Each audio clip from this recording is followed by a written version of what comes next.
Hello everyone, welcome back to Hope Worldwide, Make It Easy segment Academecia. Today again I am with a small topic from management, which is repeatedly asked question for your university examination. Okay, it is important for MBA Healthcare Management under Organizational Behavior (OB) you study, and you also study under Organizational Psychology and Human Resource Management in MSW, and MSc Nursing you study as part of your management. And even for BSc final year, it's one of the important topic which is repeatedly asked question in the university exam for management. Okay, so the topic is about MBO. MBO is about, it's one of the approaches in management.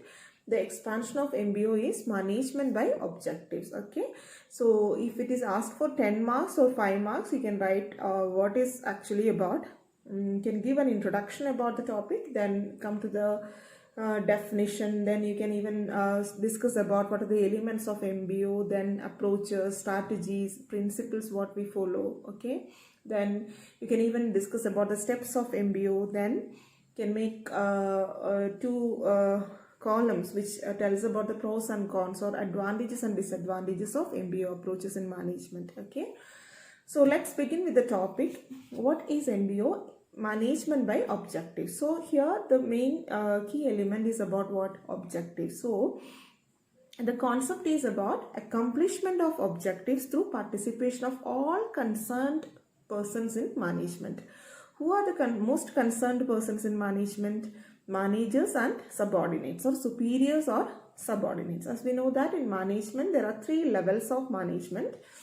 It is about first level, middle level and top level. So all these levels of people or levels of managers or the employees are participating in this approach. That is why it is another form of participatory style or democratic approach of management. Okay, so in MBO approach there are 2 styles we are using, or 2 styles of management are being included. One is participative approach and another one is democratic approach. Okay, so because everybody is important for the organization, everybody is important for goal setting, everyone is important for achievement of organizational objectives. So that is the key concept of MBO approach. Okay, now come to what are the main elements which comes under MBO approach. Number 1 is clear understanding of goals and objectives. Okay, the objectives or goals are not only clear to the manager, but also it is much clear and much specific for every individual in the organization, irrespective of the levels of their work. Okay, then clarity in roles and responsibilities, especially every employee, every subordinate is also trained about what are they actually expected to do for the organization. Okay, so there is clarity in roles and responsibilities. Third one is about there is actually effectiveness in goal achievement. Okay, because they are much clear about the pathway, they are much clear about the direction, they are much clear about the specific objectives also. Okay, and you need to remember here there is one main focus of MBO approach is what?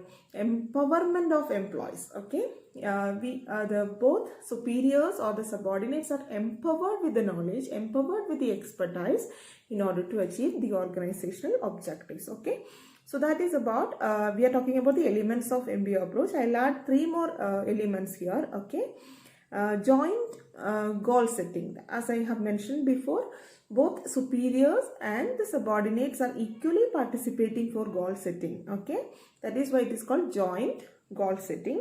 And superior is very supportive here, or the manager is very encouraging here. Okay, so high level of satisfaction would be there among subordinates because of the the encouragement or the support given by the superior. Okay, so this is about the elements of MBO system. Okay, hope this is clear. And let's see about what are the different characteristics of MBO approach. Okay, so it is a dynamic system. Okay, and the second one, it is rewarding system. Why it's called as a dynamic system? Because it adopts the new trends or new policies of management. That is why it emphasizes on a dynamic approach or dynamic system.